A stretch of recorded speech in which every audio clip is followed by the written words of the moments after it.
এখানে game master বলে, ভাই বলো কোন তরমুজে মূর্তি রয়েছে। মূর্তি এই তরমুজে, ওঠা এইটা। তখনই নিচে থাকা লোকটি সরে যায়। বুঝে বলো, আমি বুঝেই বলছি, তুমি এখন ওঠাও এইটা। ঠিক আছে, আমি জিতে গেছি, বের করো আমার 1000 টাকা। এই নাও তোমার 1000 টাকা। আজকে দিনটাই লস। আর কেউ খেলবে নাকি এই গেম? হ্যাঁ আমি খেলবো, আমি 10,000 টাকা জিততে চাই। আরে ভাই 10,000 টাকা জিততে হলে 5,000 টাকা এন্ট্রি ফি লাগবে। ঠিক আছে, এই নাও 5,000 টাকা।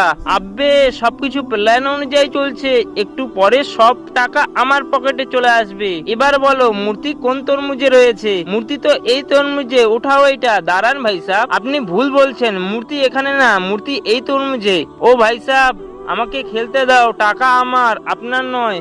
আপনার সাথে চ্যালেঞ্জ, মূর্তি যদি এখানে না থাকে তাহলে আপনার টাকা আমি দেব। ঠিক আছে ভাই সাহেব, তরমুজ ওঠাও, এখনই উঠাচ্ছি। আরে আমি জিতে গেছি, বের করো আমার 10,000 টাকা। বুঝতেছি না আজ হচ্ছেটা কি আমার সাথে। এই নাও তোমার টাকা। ভাই সাহেব আপনাকে অনেক ধন্যবাদ। ভাইয়েরা তোমরা সবাই 1 মিনিট আমার সাথে সাইডে চলো। শোনো, তোমাদের কাছে যা টাকা আছে সবকিছু আমাকে দিয়ে প্রস্তুত থাকো। আজকে গেম মাস্টারকে উচিত শিক্ষা দেব।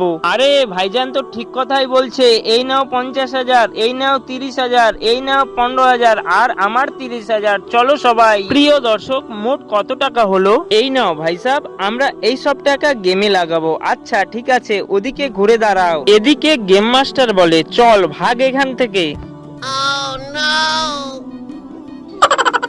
ভাই সাহেব হয়েছে, চলো ঘুরে দেখি। আরে গেম মাস্টার কোথায় চলে গেল? হারামখোর, এই সব তোর অতিরিক্ত লোভের জন্য হয়েছে।